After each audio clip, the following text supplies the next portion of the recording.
लोग उधार लेके ट्रेड कर देते हैं, ये समझते ही नहीं है कि इसकी डाउनसाइड 100% कि मेरे पूरे पैसे भी उड़ सकते हैं। बगैर समझे हुए जब करते हैं तो फिर डिजास्टर्स होते हैं, फिर नुकसान नहीं होता, फिर डिजास्टर होता है। What is your understanding about building wealth? I think money mindset जहाँ तक बात है तो आई थिंक इसको 3 स्टेप्स में शायद डिवाइड कर सकते हैं। पहला तो है What about digital account? घर बैठे बन सकता है? एब्सोल्युटली। और इनिशियल इन्वेस्टमेंट की कोई स्पेसिफिक रिक्वायरमेंट? हमारे पास एक प्रोडक्ट है विच इज कॉल्ड तो वहाँ पर तो 1000 से भी हम अकाउंट ओपन कर लेते हैं। मेरा एक कॉलीग है, ही is the poster child of mutual fund investment. वो क्या करता है, सैलरी जैसे ही उसकी आती है बैंक अकाउंट से निकाल के सीधा म्यूचुअल फंड में इन्वेस्ट कर देता है हमारे। तो कह रहा है मैं ये 10 दिन ये पैसा फ्री क्यों छोड़ूं, मैं 10 दिन भी इस पर रिटर्न कमा रहा हूँ। जितनी पाकिस्तान की इन्फ्लेशन है, जिस तरह के चैलेंजेस हैं, जिस तरह के अनफोर्सिन एक्सपेंसेस आ जाते हैं, मेडिकल पूरा इंडिविजुअल के अपने ऊपर है, एजुकेशन अपने ऊपर है, नॉट ये एक्सपेंस आते हैं और ये अनफोर्सिन आते हैं। Assalamu alaikum ji, I am Imtiaz Gadar. I am the CEO of Al Mizan. I was today on the Hustle podcast. Maham is doing a wonderful job covering a range of topics. So highly recommend everyone to subscribe to her podcast.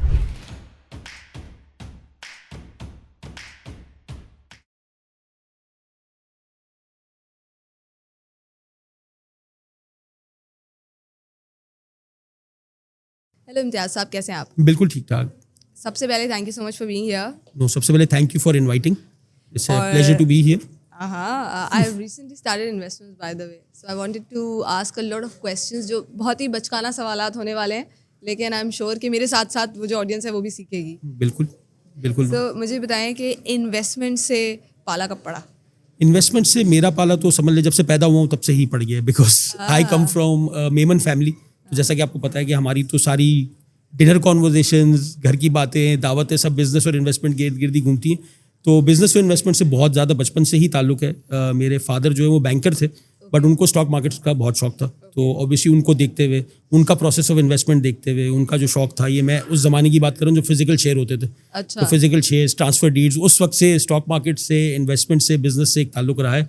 तो जी investment कब से शुरू की, जब से पैदा हुए investments के बारे में ही सुन रहे हैं। तो फिर बचपन में बड़ी सॉलिड लर्निंग भी रही, क्योंकि अगर अब्बा स्टॉक मार्केट में इन्वेस्ट करते थे या लेट्स से ट्रेडिंग करते थे, तो बिकॉज हमारी जो ऑडियंस जो देख रही है, जिनका इन्वेस्टमेंट से अभी तक वास्ता ही नहीं पड़ा and they are about to start, तो उनका फैमिली बैकग्राउंड या लेट्स से पेरेंट्स भी सब में इन्वॉल्व नहीं होते, इन्वेस्ट नहीं करते, तो उनके लिए सब कुछ बिल्कुल नया है। क्योंकि आप बचपन से देखते आ रहे हैं तो आपकी बेसिक अंडरस्टैंडिंग बहुत उस टाइम से क्लियर होना शुरू हो गई होगी। तो what are the things that your father taught you और you were taught in the early life, like early childhood में आपको समझ आ गया था अबाउट इन्वेस्टमेंट्स? तो आई थिंक सबसे ज़्यादा मैंने सीखा बचपन से वो यही है कि जो भी इन्वेस्टमेंट करें उसको सोच समझ के करें। आपको ये पता होना चाहिए कि मैं किसी चीज़ में जब इन्वेस्ट कर रहा हूँ तो मैं किस चीज़ में एंटर हो रहा हूँ। जो एक चीज़ मैंने देखी, खुद भी अपने एक्सपीरियंस से भी देखी, जैसे मैंने कहा कि मेरे फादर तो स्टॉक में इन्वेस्ट करते थे, उनका एक बड़ा तरीका होता था, बैलेंस शीट पढ़ के देख के इन्वेस्ट करते थे।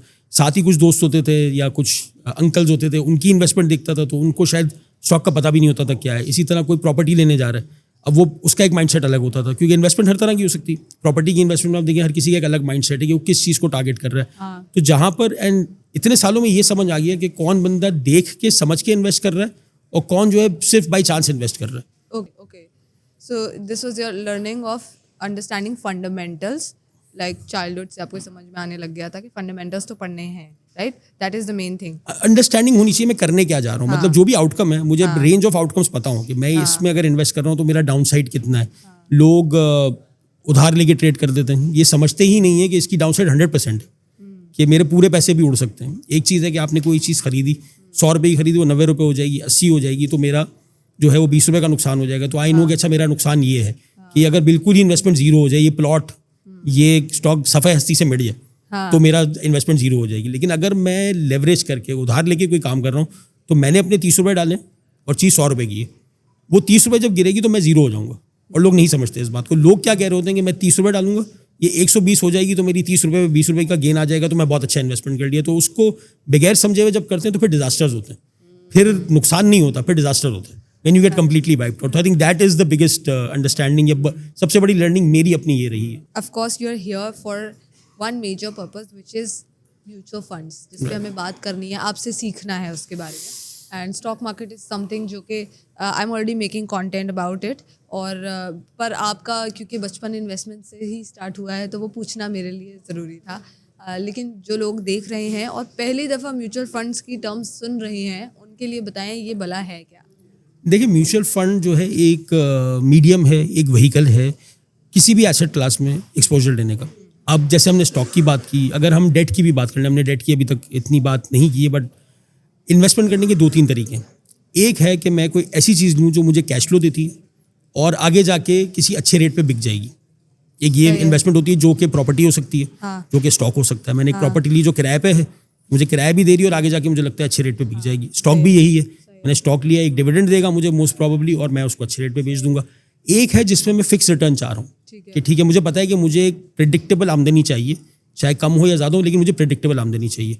और एक तीसरी चीज़ ये होती है कि मैंने लेके सिर्फ रख दी है, इसकी प्राइस बढ़ जाएगी। जैसे गोल्ड एक एग्जाम्पल है, जब आप गोल्ड लेती हैं तो गोल्ड पे कोई कैश फ्लो तो नहीं है, तो गोल्ड पड़ा हुआ है, चाहे आपने जिस भी फॉर्म में लिया उसका रेट बढ़ रहा है।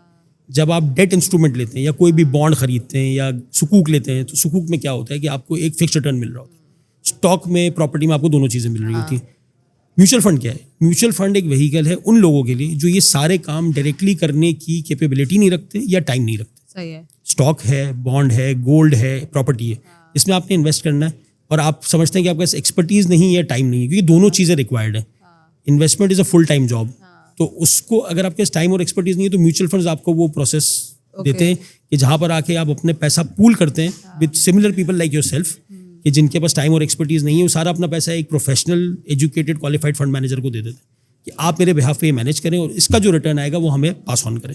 तो mutual fund at the very core is a pool of money जिसमें सारे इन्वेस्टर्स मिलके इन्वेस्ट करते हैं और अपना रिटर्न और रिस्क डिस्ट्रीब्यूट कर लेते हैं। So I'll talk about the myths that we have, or let's say maybe मुझे लगता है misconceptions, and I want you to clear that. कि एक नंबर 1 people think कि म्यूचुअल फंड्स में बहुत कम रिटर्न है। सो ऑफ कोर्स ठीक है, स्टॉक मार्केट जब आप खुद से अवेयर होते हैं, उसमें ध्यान से इन्वेस्ट करते हैं, that gives you a lot of return. But mutual funds में पीपल थिंक कि बस वो सालाना 10-12% या 13% होगा, या बहुत हद मार ली तो 20% होगा, इससे ज़्यादा नहीं होगा। So people are just not willing to invest in mutual funds because they think this is very very slow. What do you think? और आपने बिल्कुल सही कहा, मिसकंसेप्शन है क्योंकि इसको अगेन वो जो मैंने कहा कि अंडरस्टैंडिंग, तो अब म्यूचुअल फंड को एक ही ब्रश से पेंट करना भी ठीक नहीं है, बिकॉज म्यूचुअल फंड जैसे मैंने कहा is a vehicle for different asset classes. तो अगर आप फिक्स इनकम की बात कर रही हैं तो ठीक है, आज शायद 10%, 11%, 12% शायद आपकी बात सही होगी, आज से 1 साल पहले ये 20% था। तो पास थ्रू है क्या? म्यूचुअल फंड इन्वेस्ट कहाँ कर रहा है आपका पैसा? आपका पैसा इन्वेस्ट कर रहा है into the money markets, into the bond markets. तो बॉन्ड मार्केट और मनी मार्केट का जो रेट है उससे थोड़ा ज़्यादा थोड़ा कम, बिकॉज इन्वेस्ट वहीं पे हो रहा है ना, तो आपको रिटर्न वहाँ से मिलेगा। अच्छा, अब ये कहना कि म्यूचुअल फंड सिर्फ 10-12% का रिटर्न देते हैं, तो फिर आपने इक्विटी म्यूचुअल फंड्स को शायद पूरा एक्सक्लूड कर दिया, बिकॉज इक्विटी म्यूचुअल फंड्स ने तो शायद पिछले 1 साल में 100% से ऊपर का भी रिटर्न दिया हुआ है, बिकॉज उनका जो अंडरलाइंग एसेट क्लास था। तो अगेन वो जो हमने शुरू में बात की, मैं अल्टीमेटली कर क्या रहा हूँ? अगर मैं इक्विटी म्यूचुअल फंड खरीद रहा हूँ तो मैं एक प्रोफेशनल आदमी को कह रहा हूँ कि मेरे बिहाफ पे स्टॉक मार्केट में इन्वेस्ट कर दो। जो स्टॉक मार्केट का रिटर्न है वहाँ पर वो मुझे बेहतर तरीके से इन्वेस्ट करके देगा। बेहतर तरीके से इन्वेस्ट करने का मतलब ज़रूरी नहीं है कि रिटर्न में ही कैलकुलेट किया जाए, रिस्क भी देखना होता है। अगर किसी ने मेरा पैसा बहुत ही रेकलेस तरीके से इन्वेस्ट करके डबल कर दिया वर्सेस के एक बंदे ने मुझे नज़र आ रहा है कि एक प्रॉपर प्रोसेस से उसको 80% ग्रो किया, मैं वो 20% फोरगो करने के लिए तैयार हूँ, क्योंकि पहला बंदा लक पे खेल रहा है, दूसरा बंदा प्रोसेस से खेल रहा है, और हमेशा process will win over luck over the longer term always, it's the rule of thumb. तो जो आपने बात की कि म्यूचुअल फंड अगेन मिसकंसेप्शन है, क्योंकि लोग इसको शायद सही तरह समझ के इन्वेस्ट नहीं कर रहे। अगर मैं गोल्ड फंड में इन्वेस्ट कर रहा हूँ तो मैं गोल्ड पे एक्सपोजर ले रहा हूँ। अब गोल्ड अगर नीचे चला गया तो गोल्ड में मेरा लॉस भी होगा, गोल्ड अगर ऊपर चला गया तो मुझे गोल्ड में प्रॉफिट होगा। प्रोफेशनल फंड मैनेजर क्या करेगा कि आपको मार्केट से बेहतर रिटर्न देगा, ओवरऑल एवरेज ब्रॉड मार्केट से, और आपके रिस्क को मैनेज करके चलेगा। तो आई थिंक म्यूचुअल फंड्स को इसी तनाजुर में देखना चाहिए कि म्यूचुअल फंड मुझे अंडरलाइन किस एसेट पे एक्सपोजर दे रहा है। फिक्स इनकम फंड में आना और 100% का रिटर्न एक्सपेक्ट करना तो अगेन ब्लंडर है। कि आपने अपनी अंडरस्टैंडिंग ही सही नहीं की कि मैंने इन्वेस्टमेंट की है किस चीज़ में। आपने उस सेल्स वाले से या उस म्यूचुअल फंड के डिस्ट्रीब्यूटर से या जो बंदा आपसे मिलना है तो उससे पूछा ही नहीं कि मैं इन्वेस्ट किस में कर रहा हूँ, सही सवाल नहीं पूछे। अगर आपने इक्विटी में इन्वेस्ट किया और आपको कह के चला गया कि गारंटीड 10% का रिटर्न है, तो आपको पता है कि इक्विटी मार्केट तो ऐसे काम नहीं करती, तो ये 10% गारंटीड तो हो ही नहीं सकता। ये 10 भी हो सकता है, 20 भी हो सकता है, 50 भी हो सकता है, 100 भी हो सकता है। तो so it's more about low risk investment and high risk investment. So अगर हम इक्विटी की बात कर रहे हैं, इसको सॉरी मैं it is about understanding what kind of mutual fund you are investing in. फिर उसमें रिस्क और रिटर्न का एपेटाइट समझना है। सो फॉर एग्जांपल अगर कोई कह रहा है कि मुझे हाई रिटर्न चाहिए तो वो हाई रिस्क में लगा सकता है, and you think equity fund falls under that category? Correct है? बिल्कुल, I want to talk about this index fund also, थोड़ा बिकॉज स्टॉक मार्केट के इंडेक्स को वो रेप्लिकेट करता है, थोड़ी सी अंडरस्टैंडिंग मेरी उस पर है, बट और आप बताएं। देखिए, ये बिल्कुल आपने सही कहा कि मुझे अब फॉर एग्जांपल इक्विटीज़ में लगता है कि आउटलुक पॉजिटिव है। फॉर एग्जांपल आपने डिसाइड किया कि मुझे ऐसा लग रहा है, मैंने जितना पढ़ा है मुझे लग रहा है स्टॉक मार्केट अच्छा परफॉर्म करेगी। अब आपके पास दो रास्ते हैं, तीन है। अच्छा। एक तो ये कि आप खुद इन्वेस्ट करें, स्टॉक्स पिक करें, उसकी स्टडी करें और उसको पिक करके इन्वेस्ट करें। उसके लिए एक्सपर्टीज और टाइम दोनों। अगर आपके पास नहीं है वो टाइम एंड एक्सपर्टीज, तो अब आपके पास और अब दो रास्ते हैं which you can do indirectly. आप कहें मुझे किसी भी फंड मैनेजर की कैपेबिलिटी की मुझे ज़रूरत नहीं है, मुझे एवरेज रिटर्न दे दें मार्केट का। ठीक है। इंडेक्स में जितने स्टॉक्स हैं सब मेरे यहाँ पे खरीद के रख दें। मार्केट 10% बढ़ेगी, मैं भी 10% अप होंगी। मार्केट 50% बढ़ेगी, मैं 50% अप हो जाऊंगी। तो मैं इंडेक्स को रेप्लिकेट करना चाह रही हूँ to a great extent possible. उसमें थोड़ी सी डिविएशंस आती हैं, छोटा सा एक फीस का एलिमेंट आ जाता है, कभी ट्रैकिंग एरर आ जाता है, but that's the general concept कि मुझे मार्केट का एवरेज रिटर्न मिमिक करना है। दूसरा ऑप्शन है एक्टिव रिटर्न मुझे चाहिए। मैं ये चाह रही हूँ कि मेरा पैसा किसी ऐसे बंदे के पास हो जो अगर मार्केट 50% प्लस हो तो मुझे 55% का रिटर्न दे सके, मुझे 60% का रिटर्न दे सके, एट टाइम 70-80% का रिटर्न भी आता है। तो आप फिर एक्टिव मैनेजमेंट में जा रही है। तो इंडेक्स फंड उनके लिए है जो कहते हैं कि मुझे बस मार्केट का एक्सपोजर दे दो, ठीक है। मुझे किसी की एक्सपर्टीज नहीं चाहिए, सिर्फ उसको फोटोकॉपी करके मुझे रिटर्न बना के दे दें, तो वो इंडेक्स फंड है। और एक एक्टिव है कि नहीं, मुझे लगता है कि आपकी फंड मैनेजमेंट कैपेबिलिटी बहुत अच्छी है, मार्केट अगर 50 देगी, आप मुझे 55-60-70% रिटर्न बना के दे सकते हैं, आप एक्टिवली इन्वेस्ट कर दें मेरे लिए। Interesting. And what about gold fund? मैं अगर खुद जाके गोल्ड लेती हूँ, जो कि अक्सर मेरी और मेरी कॉलीग की बहस चलती रहती है, वो गोल्ड फंड पे लगाता है, मैं खुद डायरेक्ट, बिकॉज आई थिंक कि मतलब व्हाट इज़ द डिफरेंस, वो ऐसी क्या चीज़ है गोल्ड फंड जो वो मुझे देगा जो मैं खुद नहीं कर सकती? बिल्कुल सही। क्या है? तो देखिए, इसमें दो चीज़ों का फर्क आ जाता है। एक होगा आपका, obviously you are high net worth individual, he might be a mid level individual, तो टिकट साइज का बहुत बड़ा फर्क है। देखिए, हर बंदा गोल्ड को डायरेक्टली एक्सेस नहीं कर सकता। तो आप तो चली जाती हैं, you by physical gold for a certain ticket size. एक बंदा है जिसके पास है ही 10,000 रुपये, तो वो गोल्ड का क्या एक्सपोजर देगा उसको? तो 10,000 में आप गोल्ड फंड में लगा सकते हैं। बिल्कुल। तो टिकट साइज का तो एक सबसे बड़ा फर्क ये है कि वो barrier to entry for a lower ticket size कम हो जाता है। दूसरा, ईज एंड कन्वीनियंस। अब आप जब गोल्ड लेती हैं आपको जाना पड़ता है, जाके लेना पड़ता है। Quality, I am sure you have someone you trust that who is giving you the right grammage and carrot of gold that you want. यहाँ पर तो एक स्टैंडर्डाइज पीमेक्स का कॉन्ट्रैक्ट है पीछे, जो पीमेक्स इंश्योर कर रहा है कि उसके पीछे वही quality of gold and everything is available. So ticket size and credibility and ease, gold fund you can buy from your office. अब यहाँ बैठे में आप गोल्ड फंड बाय कर सकते हैं for any ticket size. And also we didn't know कि in this less ticket size भी हम गोल्ड फंड में इन्वेस्ट कर सकते हैं, which is very good information. That is for true for every mutual fund. I think mutual funds की एक सबसे खास बात ये है कि ticket size is not a barrier. आप एक बहुत छोटे टिकट साइज से 5,000 से भी इन्वेस्ट कर सकती हैं, कुछ फंड्स में तो आप 1,000 से भी इन्वेस्ट कर सकती हैं। दूसरी बात ये है कि इस चीज़ पे म्यूचुअल फंड डिस्क्रिमिनेट नहीं करता आपके against.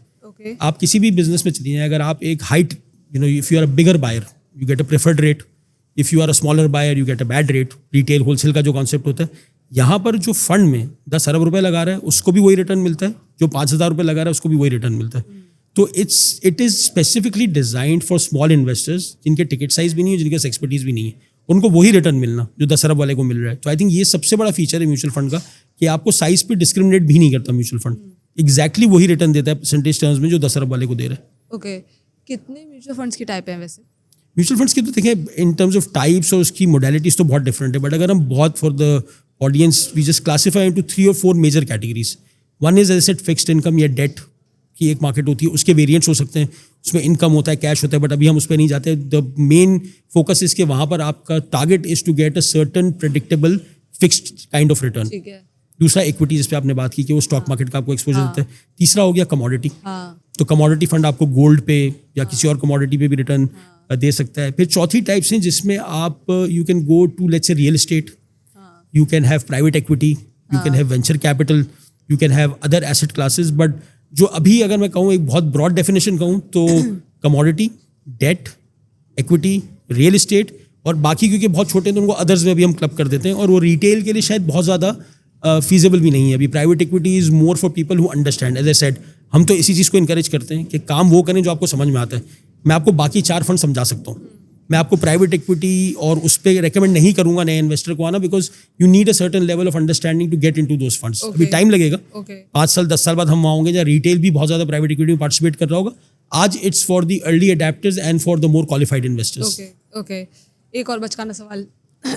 So a lot of questions are there about interest ठीक है, and even I really care about this thing कि इंटरेस्ट कहाँ है कहाँ नहीं, अभी तक मेरी अंडरस्टैंडिंग नहीं हुई उस पर, ठीक है। सो इवन मेरे और मेरे कॉलीग का जो है ना वो अक्सर आर्ग्यूमेंट इस बात पे होता है व्हेनेवर वी आर इन्वेस्टिंग, तो मैं कहती हूँ मैं स्टॉक मार्केट में लगा रही हूँ या मैं इक्विटी फंड में लगा रही हूँ, बिकॉज एक तो बैक बाय एसेट है, ये तो ऑब्वियस है, पर ऑल्सो रिस्क है उसमें, सूद नहीं आ रहा। फिर जब हम इक्विटी पे जाएं और अगर हम स्टॉक्स पे इन्वेस्ट करें तो जिन कंपनीज़ में हम इन्वेस्ट कर रहे हैं वो कंपनीज़ भी कहीं ना कहीं इंटरेस्ट ले रही होती हैं या दे रही होती हैं। फिर अगर हम म्यूचुअल फंड्स पे बात करें तो लेट्स से चाहे वो इक्विटी फंड हो या वो कोई और फंड हो, तो उसमें कहीं ना कहीं टी बिल्स आ रहे होते हैं, that is also having an interest. अगर नहीं आए तो फिर सुकूक वाला एक सेगमेंट है हमारे पास, बट अदर देन सुकूक बाकी जितने हम फंड्स की बात करें, हम स्टॉक मार्केट की भी बात करें, डू यू थिंक कोई ऐसा, because people are very concern about and this is the major thing जिसकी वजह से लोग इन्वेस्ट नहीं करते। अभी पिछली भी जो मेरी स्टॉक मार्केट की वीडियो गई है उसमें लॉट ऑफ पीपल कमेंटेड कि इंटरेस्ट के बारे में तो बात ही नहीं हुई, इंटरेस्ट के बारे में तो बात ही नहीं हुई, यू नो। तो थोड़ा सा आपका माइंडसेट और अंडरस्टैंडिंग उस पर क्या है, क्योंकि एक जो आखिर हमारी जो कॉन्वर्सेशन ख़त्म होती है ना मेरे और मेरे कॉलीग की, वो ये अगर मैं उससे कहूँ कि यार इसमें तो टेबल्स नहीं है, इसमें तो इंटरेस्ट है नहीं, मैं तो ये कंपनी पे इन्वेस्ट कर रही हूँ, जो प्रॉफिट बनाएगी तो मुझे भी प्रॉफिट होगा, ये एक इन्वेस्टर की तरह है, तो वो कहता है हर जगह इंटरेस्ट आ रहा है, वो कंपनी भी कहीं ना कहीं इंटरेस्ट दे रही है, ले रही है, जो बिजनेस कर रही है, तो क्योंकि वो बैक बाय एसेट है तो ज़रूरी नहीं है कि उसके पूरे उसमें इंटरेस्ट कहीं फॉल इन नहीं कर रहा। तो सर आप ही बता दें। ये देखिए, इसका तो बहुत आसान सा जवाब है। ये शायद 10 साल पहले तो बहुत रेलेवेंट, या 15-20 साल पहले, 25 साल पहले, 30 साल पहले तो हो सकता है कि लोगों के लिए कंसर्न हो। अब तो आई थिंक काफ़ी इस्टेब्लिश्ड है शरिया कंप्लाइंट इंडस्ट्री जो है मार्केट की। अगर आप म्यूचुअल फंड्स भी देखें तो actually I think 50% of the industry जो है वो शरिया कंप्लाइंट एसेट्स पे ही वो है। So these are all assets that have been certified by different Sharia advisors कि ये सारे जो हैं वो शरिया कंप्लाइंट एसेट क्लासेस हैं और शरिया कंप्लाइंट फंड्स हैं, शरिया कंप्लाइंट स्टॉक्स हैं। डायरेक्ट स्टॉक्स आपने इन्वेस्ट करने तो PSX पे भी KMI इंडेक्स पूरा आता है, KMI ऑल आता है, इसमें सारे स्टॉक्स दिए हुए होते हैं जिनको सारे शरिया स्कॉलर्स ने इस्लामिक सर्टिफाई किया हुआ है। इसी तरह आप फंड में आ जाएं तो शरिया कंप्लाइंट फंड्स, अलमीज़ान तो अल्हम्दुलिल्लाह is the first and the largest and we only deal in Sharia compliant investment avenues, but there are other asset management companies as well who have, because of this growing demand, क्योंकि Sharia compliant की इतनी demand है, उन्होंने अपनी conventional offerings के साथ साथ Sharia compliant offerings भी देना शुरू कर दिए। तो अब तो आई थिंक ये चैलेंज काफ़ी हद तक खत्म हो गया है। बहरहाल लेकिन अगर आपके कॉलीग को कन्विंस होने में अभी भी टाइम लगता है तो 2 साल का इंतजार है। 2027 के एंड में पूरा पाकिस्तान फाइनेंशियल सिस्टम इंशाल्लाह will convert to the Islamic system. फिर तो आप कहीं भी डील करेंगे तो वहाँ पर आप इंटरेस्ट वाला नहीं, आप इस्लामिक बैंकिंग से ही डील कर रहे होंगे। So one, I think he should not be worried. आज भी बहुत सारे एवेन्यूज हैं। 2, if he still very worried and he has some problems, तो 2 साल में तो then he will have the whole economy will be open to him to invest anywhere he wants. Then he end up investing in सुकूक I guess. 20, 25, 30 साल पहले तो शायद ये कंसर्न्स वैलिड थे, पर 30 साल तो अब अलमीज़ान को हो गए offering the largest offering of Islamic mutual funds. तो ये प्रॉब्लम तो बहुत पहले सॉल्व हो गई है और जैसा मैंने कहा 2 साल बाद तो ऑब्वियसली इट विल इंशाल्लाह। So when I was actually studying this course, मैंने जब so I took this course from Sarmaya Financials, तो वो हमेशा एक बात सिखाते थे कि पोर्टफोलियो डिवाइड करके रखें, ठीक है, not just mutual fund, not just stock market, can be gold, invest in currency also, so you have to divide the portfolio for your own betterment. So you believe in that, right? So अब depend करता है कि आपको again सारा आ जाता है कि asset classes कौन कौन सी चाहिए। पहला डिसीजन शायद म्यूचुअल फंड नहीं है, पहला डिसीजन है एसेट क्लास क्या चाहिए मुझे। इक्विटी में कितना एक्सपोजर चाहिए, रियल एस्टेट में कितना चाहिए, फिक्स इनकम में कितना चाहिए, कमोडिटी में कितना चाहिए। अब उसके बाद फिर डिसाइड होगा। अगर मुझे लगता है कि मैं फॉर एग्जांपल रियल एस्टेट खुद बेहतर कर सकता हूँ, अगर आपको ऐसा लगता है कि आप रियल एस्टेट तो शायद आप प्लॉट डायरेक्टली खरीद लेंगे, then you don't need a mutual fund. आपको लगता है अच्छा बॉन्ड अगर लेना है तो मैं गवर्नमेंट ऑफ पाकिस्तान का बॉन्ड ले लेती हूँ, मुझे म्यूचुअल फंड की ज़रूरत नहीं है। हाँ, इक्विटीज़ है जहाँ मुझे लगता है इसको थोड़ा सा और क्लोजली देखना है इसकी एक्सपर्टीज, तो वहाँ मैं म्यूचुअल फंड के लिए ऑप्ट कर लेती हूँ। So diversification is not mutual funds, non mutual funds. Diversification should be on the asset level कि किस एसेट में एक्सपोजर लेना है और किस रूट से लेना है। तो आई थिंक इस पे जो सबसे ज़रूरी चीज़ है ना, बिल्डिंग ब्लॉक्स करेक्ट होने चाहिए। बिल्डिंग ब्लॉक्स, म्यूचुअल फंड तो सेकंड लेवल पे आता है, एसेट क्लास पहले आती है, म्यूचुअल फंड तो रूट है, डायरेक्ट और इनडायरेक्ट, वो सेकंड लेवल पे आता है। ओके, बट या आपका जो कोर बात थी कि डाइवर्सिफाइड होने चाहिए, एसेट्स बिल्कुल होने चाहिए, आपका एक्सपोजर जो है डिफरेंट एसेट क्लासेस में होना चाहिए ताकि एक एसेट क्लास कभी नीचे जाए तो दूसरी ऊपर जा रही हो तो आपके टोटल रिटर्न में इम्पैक्ट ना हो। So let's talk about money mindset. अगर कोई for example let's say 18 year old, 20 year old, 25 years old बंदा है एंड दे आर थिंकिंग कि हम एक गोल सेट करें कि लेट्स से 7 इयर्स लेटर और 5 इयर्स लेटर हमें अचीव करना है। जनरली कमिटी डाल रहे होते हैं लोग इस काम के लिए, और उसके अलावा कोई कॉन्सेप्ट नहीं है। What do you think and what will you suggest to people about building the money mindset? I think money mindset की जहाँ तक बात है तो आई थिंक इसको 3 स्टेप्स में शायद डिवाइड कर सकते हैं। पहला तो है saving, that is the first and foremost. दूसरा है उस सेविंग को ग्रो करना, यानी कि उस सेविंग को इन्वेस्टमेंट में कन्वर्ट करना। और तीसरा जो हम एम्फेसाइज करते रहते हैं, सोच समझ के ये सारे काम करना। अब अगर मैं आपको एग्जांपल दूं, जैसे आपने कहा सेविंग या कोई गोल है, अब अगर मुझे लेट्स से आज से 1 साल बाद 1,20,000 रुपये की ज़रूरत है, so the first thing I need to do is obviously start saving. एक किसी और का कोट है, मैं बोरो करके आपको बता रहा हूँ, बट मुझे बहुत अच्छा लगता है, मैं हर जगह पे कोट करता हूँ, वो ये है कि the first expense of the month should be saving. So that is the discipline कि आपको दिखाना है कि अगर आपने कोई सेविंग का माइंडसेट बनाना है तो सबसे पहले आपका एक्सपेंस होना चाहिए सेविंग। ये आपने कर लिया। अब यहाँ पर एक बहुत इंपॉर्टेंट चीज़ आती है जो पाकिस्तान में सबसे ज़्यादा मिसिंग है, जिस पे हम भी एज एन इंस्टीट्यूशन काम करना चाह रहे हैं। This podcast and initiatives like this जो है वो उस तरफ काफ़ी उसमें कंट्रीब्यूट करेंगे कि लोगों को ये अंडरस्टैंडिंग है कि सेविंग और इन्वेस्टमेंट का फ़र्क क्या है। अब देखें, अगर मुझे 1,20,000 चाहिए तो एक तरीका तो ये है कि मैं हर महीने 10,000 सेव करना शुरू कर दूँ, ठीक है, तो सेविंग तो हो गई। ओके, अच्छा, but is that the right way to do it? नहीं, उससे बेहतर तरीका है कि उस सेविंग को आप इन्वेस्टमेंट में कन्वर्ट कर दें और सेविंग को भी ग्रो करें। ठीक है। अब अगर मैं ये 10,000 रुपये किसी कमेटी में देने के बजाय, या मैं अपने जैसे जो हमारा होता है अंडर द पिलो, जो हमारा सबसे कॉमन प्लेस ऑफ सेविंग है, वो अगर मैं रखने की जगह अगर मैं इसको इन्वेस्ट कर देता हूँ तो होगा क्या? 2 चीज़ें। एक तो ये कि मैं एक ऑर्गेनाइज सिस्टम में आ गया, दूसरा ये हुआ कि मुझे उस पर रिटर्न भी मिलना शुरू हो जाएगा। तो अगर मैं बिल्कुल एक बेसिक आपको कैलकुलेशन बताऊँ कि अगर 10,000 रुपये मैं एक म्यूचुअल फंड में इन्वेस्ट कर देता, जिसमें down side risk almost zero, यानी कि एक fixed income money market fund में कर दूं, रेट भी मैं लोअर साइड पे ले लेता हूँ 10%, ऑल्दो आज भी मार्केट में 12% 13% का रिटर्न है। और जैसे मैंने कहा कि पहले 1 साल पहले 20 भी होता था, मैं 20 की कैलकुलेशन नहीं करता, मैं 10 पे ही इसको करता हूँ कि ये 10,000 रुपये पर मंथ में अगर अगले 12 महीने तक किसी म्यूचुअल फंड में इन्वेस्ट कर देता, ये साल के आखिर में 1,20,000 नहीं होते, ये 1,26,000 और 1,27,000 के बीच में ये नंबर होता। और अगर रेट थोड़े बेहतर हो जाए तो 1,30,000 से ऊपर भी हो सकता है। So now you see the difference between saving and investing. So हो सकता है कि मैं 11 किस्तों में ही अपना 1,20,000 का गोल पूरा कर लेता हूँ। So you see now I am converting my saving into an investment. But first and foremost सारी चीज़ों को करने से पहले, इसलिए नहीं कि मैंने पॉडकास्ट में सुना था कि ऐसे करना है, उसको समझना है आपने, टाइम लगाना है इन्वेस्ट करने से पहले। बहुत अच्छे म्यूचुअल फंड है मार्केट में, बहुत अच्छे लोग हैं मार्केट में, लेकिन आपने अपना टाइम उस पर इन्वेस्ट करना है। जितनी मेहनत आप पैसा कमाने के लिए कर रहे हैं, उसका 10%, 20%, 30% तो इन्वेस्ट करते वक्त करें। ये एक बहुत बड़ा मसला है कि लोग वो एफर्ट नहीं करते इन्वेस्टमेंट करते वक्त जो कमाते वक्त करते हैं। तो मनी माइंडसेट क्या है? सेव करें, सेविंग को ग्रो करें और सोच समझ के करें। आई थिंक मेरे लिए तो ये 3 स्टेप्स हैं कि ये 3 स्टेप्स अगर आप फॉलो करेंगे, the probability of your failure will go down. And what about like withdrawal? अक्सर लोग परेशान हो जाते हैं कि यार लेट्स से म्यूचुअल फंड्स में मैं डालूंगा तो पता नहीं मैं कब निकाल पाऊंगा, कैसे निकाल पाऊंगा, इमीडिएट विड्रॉल होगा कि नहीं होगा, what do you think? So I think ये भी एक मिसकंसेप्शन है, और अगेन शायद 20-25 साल पुरानी अंडरस्टैंडिंग कोई हो तो मुझे नहीं पता, बट अब तो आजकल के डिजिटल दौर में ये कहना कि withdrawal will be a problem तो बिल्कुल सही नहीं है। अब इसको 2 एग्जाम्पल से हम पूरा कर लेते हैं। विड्रॉल किस तरह का? सो फॉर एग्जाम्पल, आपने इन्वेस्ट किए हुए हैं 50 लाख रुपये into a mutual fund and you want the whole 50 lakhs out, कि आपको कोई प्रॉपर्टी लेनी है, आपको कोई भी एक्सपेंस करना है, 1 या 2 दिन आपको पैसे मिल जाएंगे। और एक विड्रॉल होता है इमीडिएट बेसिस नीड का। तो अब तो IBFT की फैसिलिटीज इस तरह की आ गई है, लेट्स से आपने इन्वेस्ट किया हुआ है, बट सडनली यू वांट के छहरा मुझे सेलफोन लेना है 2.5 लाख रुपए का, 2 लाख रुपए का, वो IBFT तो इंस्टेंट होता है। You can instantly just go to your app and say please transfer this much, 200,000 to my account. Up to an 80% of your investment. उसकी ट्रांजैक्शन लिमिट्स होती हैं ऑनलाइन बैंकिंग की वजह से। बट अभी अगर हम इन नंबर्स की भी बात करें तो ये तो बहुत ही सेफ अजम्पशन है कि 2 लाख रुपए तो आप you can on a click of a button it comes into your bank account.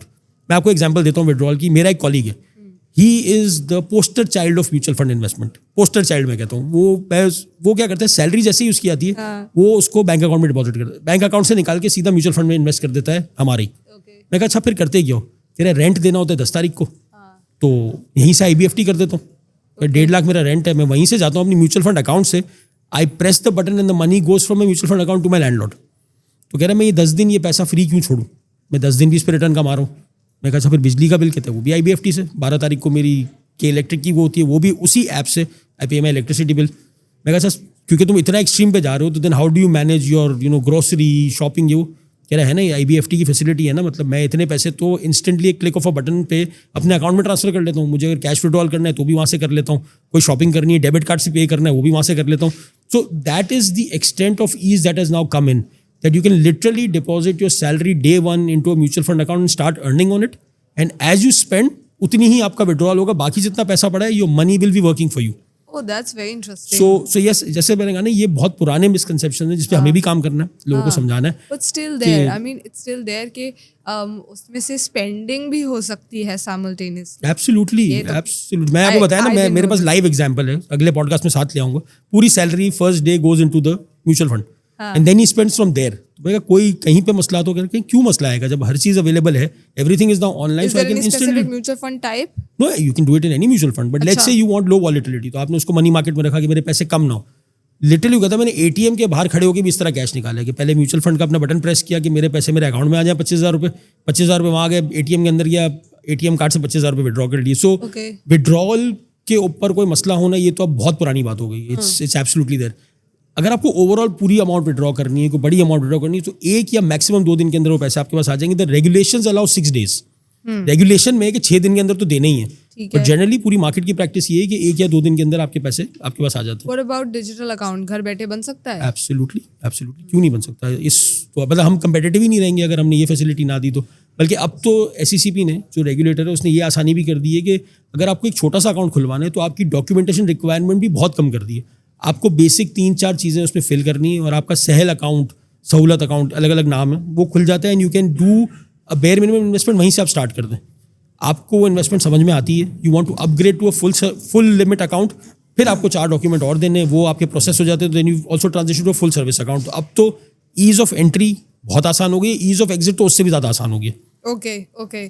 तो आज अगर मैं अपना फॉर्म भरती हूँ ऑनलाइन, तो कितने टाइम में, 2 दिन में मेरा अकाउंट खुलेगा? आपका अकाउंट पहला तो इंस्टेंटली ही खुल जाएगा, एंड देन जो टाइम लगेगा वो बैंक से आपके पैसे ट्रांसफर करने में कितनी देर लगती है, बस वो उतना टाइम लगेगा. अच्छा, ठीक है.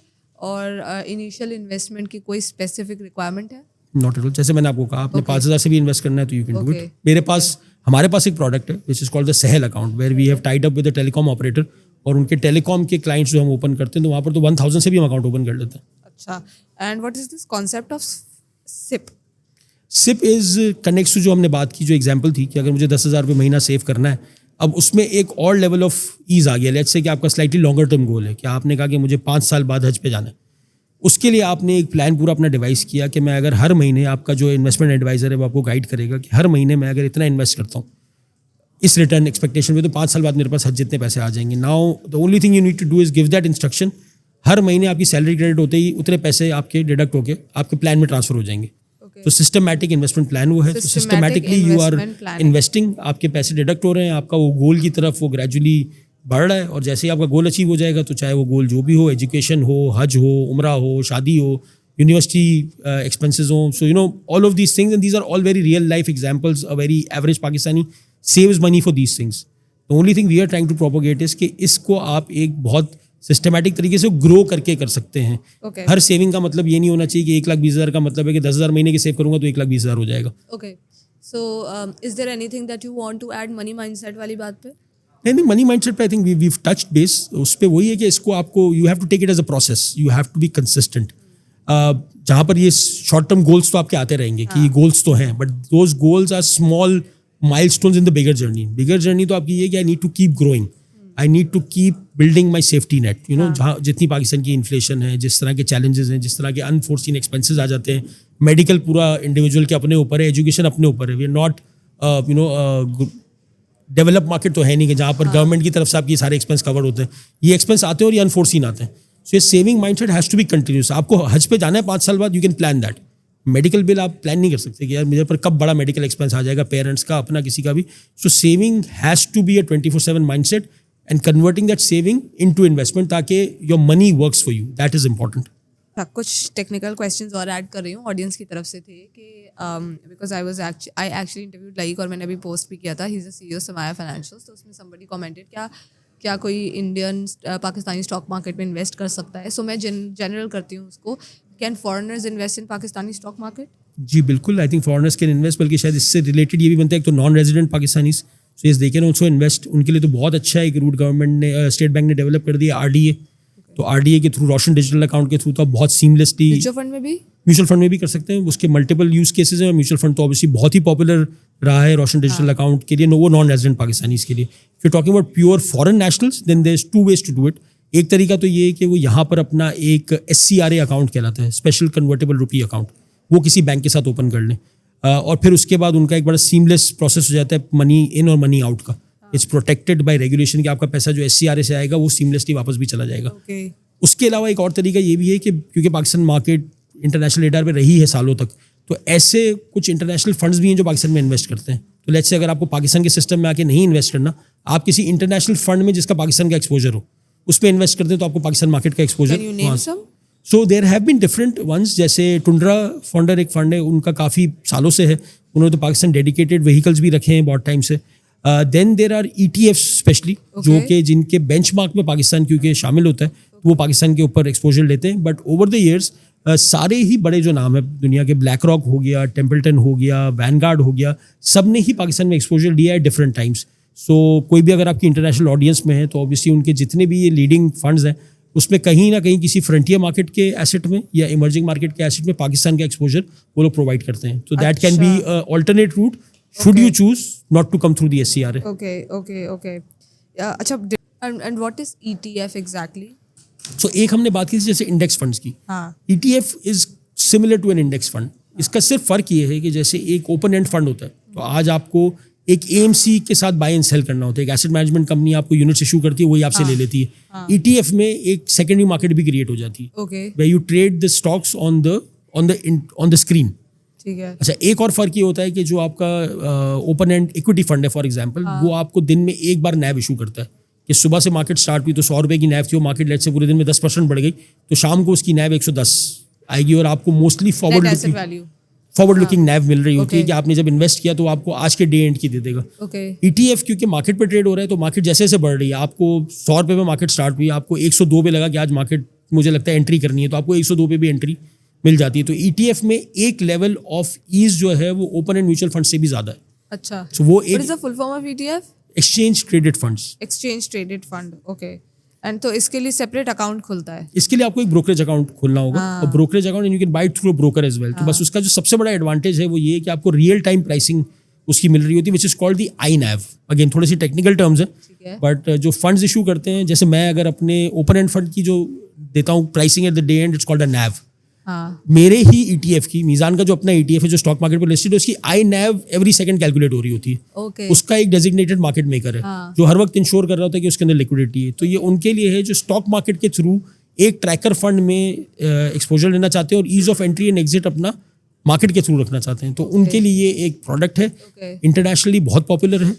लोग कहते हैं कि ठीक है, अगर मुझे मार्केट का एवरेज एक्सपोजर लेना है, मुझे आपकी इस इन्वेस्टमेंट फिलॉसफी पे लेना है तो मैं आपके ETF में इन्वेस्ट कर देता हूँ. पाकिस्तान में अभी कुछ टेक्निकल रीजंस हैं, कुछ रीजंस इसकी वजह से अभी इतना ग्रो नहीं हुआ, बट इस पे काम बहुत हो रहा है.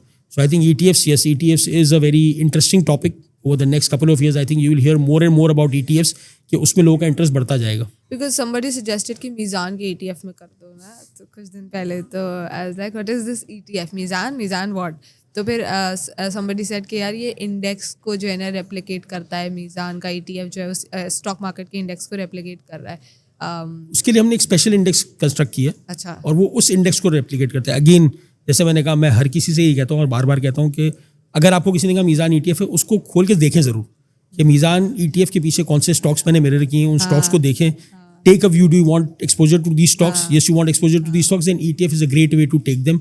Go and invest in that ETF fund. You will get liquidity at all times because I have a designated market maker. उसके पीछे मैंने designate किया हुआ है जो उसको हर वक्त इंश्योर करता है कि इसमें बायर और सेलर अवेलेबल हो. तो ऐसा नहीं है कि आप स्टक हो जाएंगे. जैसे एक नॉर्मल स्टॉक होता है, उसके अंदर ये प्रॉब्लम ये होता है कि मैंने स्टॉक ले लिया, बायर सेलर नहीं है, तो मैं किस तरह बेचूं. ETF में I am paying someone to be my market maker at all times कि जब हम कन्विंस हो जाएं अपनी रिसर्च करके कि मुझे ETF लेना है, उनको बाई करने में और सेल करने में प्रॉब्लम नहीं होनी चाहिए. आप हर वक्त खड़े होंगे उनसे iNAV पे बाई करने के लिए. सुबह मार्केट 100 पे खुली थी, 5% अप हो गई है, NAV 105 है, 105 पे आप हर वक्त बाय और सेल करने के लिए तैयार हैं उनसे. सो ETF को एक अलग लेवल से अप्रोच करने का तरीका है for retail investors. Aahista Aahista understanding बढ़ रही है बट फ्यूचर तो ETF ही है because that's what's happened globally and Pakistan can not be very different for a very long time. तो इवेंचुअली तो होना है ये. And also tell us about what is front end load and back end load. इसके भी बड़ी मैंने comments देखे कि यार इसके बारे में तो कोई बात ही नहीं करता, तो थोड़ी सी अवेयरनेस इस पर भी होनी चाहिए. देखिए, ये लोड्स एंड मैनेजमेंट फी वगैरह, as I said, what you do in mutual funds, you give it to a professional money manager कि वो आपके लिए पैसे मैनेज करे. तो उसके ये चार्जेस के डिफरेंट वो होते हैं, फॉर्म्स होते हैं. फ्रंट एंड लोड बेसिकली होता है for the sales person who has done the whole process who's brought you into this asset class, आपको सारा समझाया, जो आपको आफ्टर सेल सर्विस वगैरह देनी है, तो उस पर एक मिनिमल चार्ज वो फ्रंट एंड लोड कहलाता है जो वो चार्ज करता है. बैक एंड लोड जो यूजली कंटेंजेंट होता है. कंटेंजेंट से मेरी क्या मुराद है कि वो ज़्यादातर उन केसेस में लगता है कि आप कहीं पे प्री मेच्योर रिडेम्पशन करने आ गए, कि अगर आपने एक सर्टेन टाइम के लिए इन्वेस्ट किया था, उस हिसाब से आपका रिटर्न प्रोफाइल बनाया गया था, आपने किया, तो उसमें एक कॉन्सेप्ट होता है कि इस पर फिर आपको एक बैक एंड लोड लगेगा, ताकि जो बाकी इन्वेस्टर्स आपके साथ पूल में थे उनके साथ नाइंसाफी ना हो जाए. Okay. तो वो बैक एंड लोड होगी. और एक मैनेजमेंट फी होती है which is the company charges for managing the fund. But ये सब मिला के भी दे डोंट डिफाइन और change your return. These are usually all combined, a very nominal charge on the overall basis. And what is expense ratio? Expense ratio जो है वो कहलाता है टोटल एक्सपेंस रेशियो. ये depending on the nature of the fund SECB ने define किया हुआ है कि आप कितने एक्सपेंसेस के अंदर आपने मैनेज करना है. उस पर सारी चीज़ें कवर्ड होती हैं कि आप जब जो ट्रेडिंग करेंगे उस फंड के अंदर, उसकी जो ट्रांजैक्शन चार्जेस है वो कितने लगेंगे, बाकी फीस क्या लगेंगी. तो it's a way of the regulator कि वो इंश्योर करता है कि एक्सपेंसेस जो हैं टोटल एक सर्टन कैप के अंडर रहें. तो वो TER रिजीम कहलाता है. टोटल एक्सपेंस रेशियो आपके फंड का उससे लोअर होना चाहिए, और वो हर फंड का अलग एक अलाउड स्पेसिफाइड लिमिट है. अच्छा, ठीक है.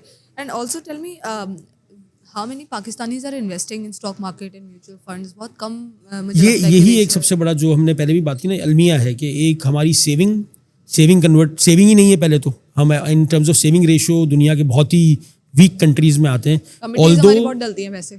और कमिटीज तो अगेन वो it's very raw form of saving, क्योंकि वो आपको इन्फ्लेशन से तो प्रोटेक्शन दे नहीं रहा. तो अगर मैंने आज 10,000 रुपये सेव कर लिए, लेट्स से 10,000 रुपये आज ये कप आता है, मैंने कहा सेव कर भी लिया 10,000 रुपये, एक साल बाद ये कप नहीं आएगा 10,000 रुपये का, इसकी प्राइस 12,000 हो गई होगी, 11,000 हो जाएगी. We also have a high inflation country. 8 से 10% तो हमारा एवरेज होता है. और खासतौर पर जो पिछले 2 साल में हुआ है, जब इन्फ्लेशन 40% पहुंच गई थी, तो उसमें तो वन वुड होप कि लोग और ज़्यादा अवेयर हो जाएंगे कि आपका सिर्फ पैसों को संभाल के रखना भी उसको इरोड कर देता है. इन्फ्लेशन जो है आपकी सेविंग को रिड्यूस कर देता है. तो अब उस सिलसिले में तो बहुत ज़्यादा ज़रूरी हो कि आप ना सिर्फ सेव करें बल्कि उसको इन्वेस्ट भी करें, ताकि वो ग्रो करता रहे, कि वो आपको वो रिटर्न तो दे जो इन्फ्लेशन है, ताकि वो इन्फ्लेशन को मैच करता रहे. यानी कि अगर एक कप अगर अगले साल 11,000 का होना, मेरी इन्वेस्टमेंट भी 11,000 हो गई हो, तो मैं इसके साथ साथ इन पैरेलल जाऊं कि मेरी saving is sufficient to cover for this cup. कभी थोड़ी कम कभी थोड़ी ज़्यादा होगी, बट अगर मैंने 10,000 पे उसको रोक दिया तो 2 साल बाद तो एक कप 15,000 का हो जाएगा, 16,000 का हो जाएगा, तो फिर मैं कैसे इसको लूँगा. सो इसलिए ये एक अनफॉर्चुनेट है कि हमारे यहाँ पर saving and converting into investment का रुझान नहीं है. नंबर्स की अगर आप बात करेंगी तो अगर आप स्टॉक एक्सचेंज के UINs देखें तो शायद 3.5 लाख है अभी, क्योंकि कुछ भी नहीं है. मतलब हमारी आबादी के हिसाब से म्यूचुअल फंड ने थोड़ा बेहतर काम किया हुआ है. मतलब म्यूचुअल फंड्स में अगर आप एक्टिव UINs देखें तो 6 लाख से ऊपर है. टोटल UINs देखें तो शायद मिलियन से ऊपर होंगे, बट बात तो हम एक्टिव की करेंगे कि जिनके अंदर इन्वेस्टमेंट है. तो 6 लाख तो ये सब मिला के भी अगर आप देखें तो million, 1.5 million, 2 million. So compared to our population तो कुछ भी नहीं है. और ये नंबर ग्रो होना है, बिकॉज अगेन जिस तरह हम हर मैट्रिक्स पे आगे आते जा रहे हैं, इन्वेस्टमेंट पे भी आएंगे. आज से 10-15 साल पहले चले जाएं, हमारे पास मोबाइल सिम्स की पेनिट्रेशन बहुत कम होती थी.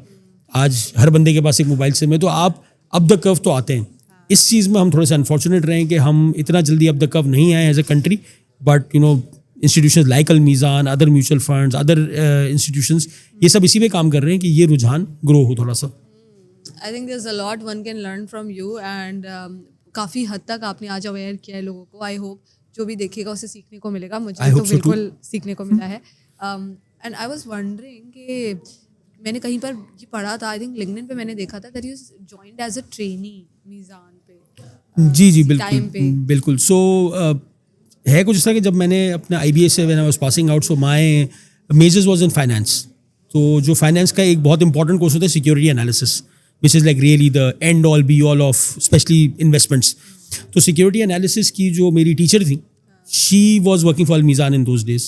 So she said, she picked a couple of people from the class and said, I want to interview you guys for my company as well. Once you graduate, you guys will be looking for jobs. So if investment is something that makes sense, तो आप आके Al Mizan में भी interviews वगैरह करें. तो I qualified as a management trainee there. तो जी बिल्कुल स्टार्ट मैंने 2003 में एज ए मैनेजमेंट ट्रेनिंग किया था विद अल मीज़ान. उसके बाद किसी भी अच्छे फ्रेश ग्रेड की तरह मुझे लगा कि जॉब्स बदलनी चाहिए बहुत सारी शुरू में. तो then I did what blunders का आपने पूछा था ना, एक ब्लंडर ये भी था कि जो है इतनी जॉब्स बदलते हैं, छोटी छोटी जम्प्स पे आप जॉब चेंज कर लेते हैं, छोटी बातों पे आप वो कर लेते हैं. तो खैर I moved out of Al Meezan after spending initial time. बहुत अच्छा टाइम था, बिकॉज जो हमारा आज का फ्लैगशिप फंड है मीज़ान इस्लामिक फंड, जो इक्विटी का हमारा सबसे बड़ा फंड है, उसकी लॉन्च 2003 में जब हुई थी तो मैं उस टीम का पार्ट था. तो वो मैंने किया. फिर देन आई मूव्ड ऑन. मैंने जो है वो मार्केट में और डिफरेंट रहा. मैं कैपिटल मार्केट से एसोसिएटेड कुछ 7-8 साल का एक अर्सा था जो मैंने JP Morgan और मेरिल लिंच के साथ कंबाइंड स्पेंड किया. यहाँ पर पाकिस्तान में मैं रिसर्च वगैरह करता था. वहाँ से फिर मैं रिसर्च करते हुए then I move to making investment decisions for bank Al Falah. तो बैंक अल्फला की इक्विटी से रिलेटेड जितनी भी इन्वेस्टमेंट्स होती थी वो कोई मैंने 8-9 साल उसको मैनेज किया. फिर मैंने 2 से 3 साल GS ग्लोबल नाम का एक ब्रोकरेज हाउस है, one of the leading brokerage house, उसको रन किया. And then I just it's like a good circle completing in life that एक opportunity आया and I ended up as the CEO of Al Mizan in 2024. So life came a full circle in 20 years. So yeah, I mean that's been my investment journey. And obviously ये एक जो footnote है, started in 2003 here and now got the chance to run this company. So obviously that's a good coincidence. But I wish you very good luck. You're doing great work and have taken great initiatives. And I believe कि ये number और बढ़े और लोग invest करें और of course अपनी भी financial independence पे काम करें. Thank you so much for being with us today and thank you for sharing this valuable information. Thank you so much for inviting and thank you for working on savings and investment. I know it's not a very attractive topic to pick, but still for you to go out of the way and work on that. I've seen you've done these earlier as well. जो आप मुझे offline बता रही थी कि इस पर आप लोग और भी काम कर रहे हैं. सो या this is what the country needs.